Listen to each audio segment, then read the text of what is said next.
বাংলাদেশ কর্তৃক আয়োজিত নৈরাজ্য প্রতিরোধ ও শান্তি প্রতিষ্ঠার লক্ষ্যে আয়োজিত আজকের এই গণসমাবেশে উপস্থিত সংগ্রামী সভাপতি, উপস্থিত হেফাজতে ইসলাম বাংলাদেশের কেন্দ্রীয় নেতৃবৃন্দ, সমবেত দেশবাসী, তৌহিদি জনতা, আমি আমার বক্তব্যের শুরুতেই শ্রদ্ধা করে স্মরণ করছি 2009 সালের পিলখানা ট্রাজেডিতে নিহত সকল সামরিক কর্মকর্তা ও অন্যান্যদের। স্মরণ করছি 2013 সালে শাপলা চত্বরে গভীর রজনীতে জালিমের বুলেটের আঘাতে ছাত্র হওয়া আমার শহীদ ভাইদের।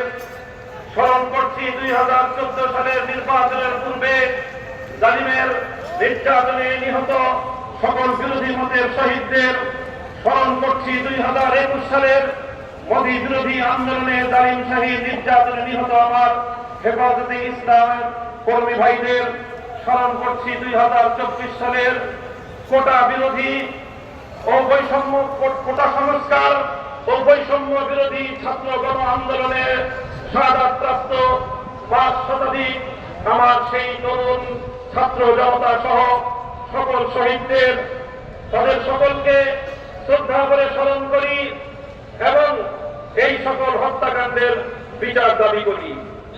সেই সঙ্গে এই সকল শহীদদের পরিবার পরিজন এবং যারা আহত হয়ে হাসপাতাল এবং বিছানায় কাতরাচ্ছে তাদের পাশে দাঁড়ানোর জন্য দেশবাসীকে আহ্বান জানাই।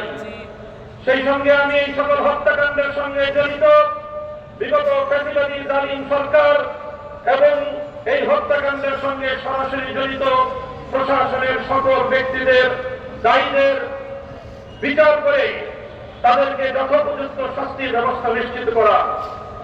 সাথী বন্ধুগণ, আজ এই হেফাজতে ইসলামের মঞ্চ থেকে অন্তর্বর্তীকালীন সরকারকে আমি স্বাগত জানাই, তাদেরকে আহ্বান জানাই।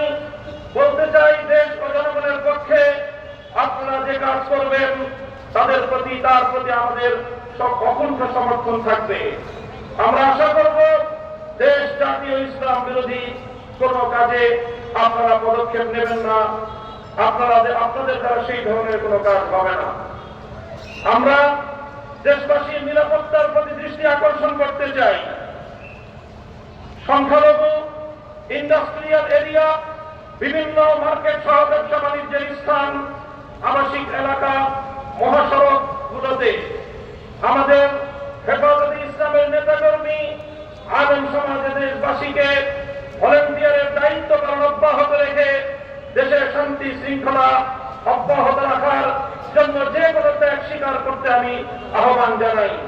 সেই সঙ্গে সংখ্যালঘু ইস্যুটিকে অযথা অপ্রয়োজনে এটিকে গণমাধ্যমের সামনে অযাচিতভাবে উপস্থাপন করে দেশের ভাবমূর্তি ক্ষুণ্ণ না করার জন্য সংশ্লিষ্ট সকলের প্রতি আমি উদাত্ত আহ্বান জানাই। সেই সঙ্গে আমি আজ এই মঞ্চ থেকে স্মরণ করছি বাংলাদেশের লক্ষ কোটি প্রবাসী রেমিটেন্স যোদ্ধাদেরকে, যারা বাংলাদেশের অর্থনীতির মেরুদণ্ডকে সোজা রেখেছে, যাদের রেমিটেন্স যুদ্ধে ফ্যাসিবাদী সরকারের অর্থনীতির ভিত খসে পড়েছিল। সুতরাং আবার তাদেরকে আমি আহ্বান জানাতে চাই, বাংলাদেশের প্রবাসীরা যারা যেখানে আছেন, আপনারা রেমিটেন্স পাঠিয়ে আমার দেশের নতুন সরকারকে সহযোগিতা করুন। দেশের অর্থনীতি পুনর্গঠনে আপনারা ভূমিকা পালন করবেন। সেই সঙ্গে আমি অন্তর্বর্তীকালীন সরকারকে উদাত্ত আহ্বান জানাতে চাই, রেজিম সরকারের বিরুদ্ধে বাংলাদেশের ছাত্র জনতার পাশাপাশি গোটা বিশ্ব জুড়ে আমাদের প্রবাসী ভাইয়েরা তারা রাজপথে নেমে এসেছিল। আন্দোলন সংগ্রাম করতে গিয়ে স্থানীয় রাষ্ট্রের আইন শৃঙ্খলা পরিপন্থী কাজ হয়ে যাওয়ায় তারা অনেকেই বন্দী জীবন যাপন করছে। কূটনৈতিক যোগাযোগের মাধ্যমে অতি দ্রুত তাদের সকলের পাশে দাঁড়িয়ে আমার সেই সকল প্রবাসী ভাইদেরকে মুক্ত করার ব্যবস্থা গ্রহণ করবেন। বৈষম্য বিরোধী আন্দোলনের প্রধান বৈশিষ্ট্য ছিল অভূতপূর্ব ঐক্য। এখানে স্কুল, কলেজ, ভার্সিটি থেকে আমার মাদ্রাসার ছাত্ররা পর্যন্ত যেভাবে টেকনাফ থেকে তেঁতুলিয়ায় হাতে হাত রেখে এক অভূতপূর্ব ঐক্যের মেলবন্ধন তৈরি করেছিল, পরাজিত শক্তি ঢুকে পড়ে আজকে মাদ্রাসা এবং জেলা